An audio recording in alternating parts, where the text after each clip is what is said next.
Hi, hello, vanakkam, and welcome back to yet another episode on your favorite Little's Law YouTube channel. So today in this video, we're going to see another important topic. So for example, like if you are trying to record your application, your web application in a different browser, and if it doesn't work, what is the solution? What is the optimal solution for you to fix it? So we're going to see that in this video. So first, before that, let me show you what happens when I record my application with Firefox. So I'm actually using Firefox for recording, and when I click on start recording and click S, so I get my browser, and let me bring this one here, and let me just start the first transaction. Click on sign in, and this transaction, and let me enter the username, the password, click on login, stop the transaction, and then the third transaction where I'm going to sign out. That's it, and I'm going to end my recording. And so once I end my recording, automatically it will take me to the LoadRunner, and here if you see, it tells me that the recorded script contains no steps. It also tells me to make some changes in the traffic filtering, but I remember I have made all the required changes and everything was working fine until yesterday. But then what happened today? Why it is not working? So I'll tell you what happened. So, and I'll tell you another way to fix this. And in fact, I have discussed this in my previous video as well, like what if you are facing the AUT crash error. So this is one of the solutions which I gave you. So that's the solution which we are going to try today. And before we move on to this video, this is me, Yovasan Shanmugam. I welcome you all to our Little Slaw YouTube channel. Please don't forget to subscribe to our Little Slaw YouTube channel for any for more interesting and informative performance testing related issues. And I have another channel which is DevOps Studios, and I will share the link as well here. You can very well watch it, where I am dealing with the DevOps related topics there. It will be very helpful for you to understand how the DevOps works, and if you want to become an Azure DevOps engineer, you can very well watch that. It will be very close to become an Azure DevOps engineer. The end-to-end tools in different stages are being discussed. So coming back to this video, so we're going to see how we are going to use another inbuilt Chrome tool. So let me go back to the actions, click on the recording, and here I'm clicking on this three dots in the application part, and by default you will always be open. I mean, like, it will always open the LoadRunner bin folder, and under that you have this Chrome, and when I open the Chrome and then the Chrome.exe, and this is not the chrome.exe file which you have installed in your machine. This is a inbuilt LoadRunner's Chrome, and that you can find it in your bin folders inside your program files, x86, inside your microfocus, inside your LoadRunner, and inside your bin you can find your Chrome folder.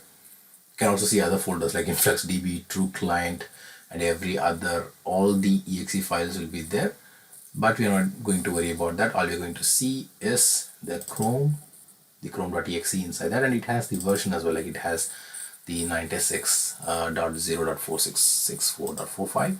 And let me open the Chrome, and before that let me do one more thing. Okay, I think I have dealt with that in the previous video. So let me open the start recording, click on S,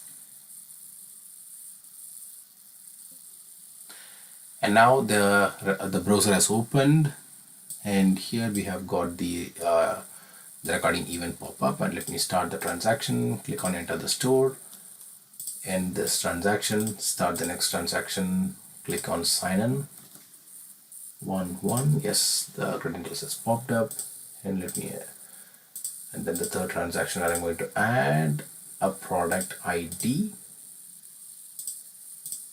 Let me quickly add it in this transaction, start another one, add to cart, proceed to checkout, and this transaction, start another one, click on continue, stop, 8th transaction, confirm, and end this transaction, and again the last one, which is sign out. Yep, that's also done successfully. And let me stop the recording. So now the recording has been stopped, and let's see whether the recording has generated. Yes, the recording has successfully generated, and all you can see is the octopop.com, because as I told you in my previous recordings, I have almost removed all the unwanted URLs, the URLs that I want to exclude. I have excluded it. And now here, I just want to show you the content types that has been recorded. So as part of this particular recording, I have downloaded the text HTML. So there are like 10 text HTML files that has been, I mean, like when I say text HTML, it's the content type that was recorded as part of the testing. And here I have two options, whether I can choose only the resources, or I can even choose the non-resources. Say for example, like I have an option like by default I get all the non-resources as well. So let me just open and show you what happens here. So if I go back here, I can see the other files, the GIF files, right? So you can see all the other files here. Let's do one thing. Let's go back to this recording report, click on just the resource and click on regenerate, click yes, and this will generate a latest script. Go back to actions, and this time, if you would have noted, here we have got, let me go back to the more details, and here we have got 10 again, like just 10 items, and the total size has come down. So if I have regenerated it, so the total size, you can see it is more when it comes with the non-resources. So let me go back.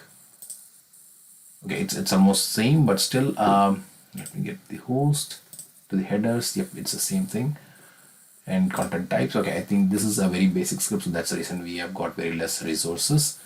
That should be fine. And the next thing is go back to the dashboard. And yeah, so since I mean again these are response codes. So the 200 response code, as we all know, is the OK request, OK response code, and then we have the 302, which is the redirection response code. And then yeah, we have got all these. Let's store the IP addresses, and then the SSL versions, the HTTP versions, everything is recorded and everything is fine. Go back to the dashboard, and yeah, these are the things which I wanted to show you. So all I wanted to show you is it's just the same set of applications that we record. So the same set of there is no change when it is your Chrome browser, when it is your system browser that you download from the official Google Chrome, or if it can be the LoadRunner's internal LoadRunner's inbuilt Chrome. So both does not have a big difference, but I always advise you, if you are facing any issues, if you are not able to record your applications, you can very well use this, and this will be very helpful. And I believe this video would be very useful to you. So we'll meet with another interesting topic. There are like several other topics which I have discovered, so we'll see them one by one in our upcoming videos. So until that, it's a very big bye-bye from Vasanth Shanmugam and your little star. Please don't forget to subscribe to our channel and share this video with your friends. Thank you so much, and take care, and bye-bye.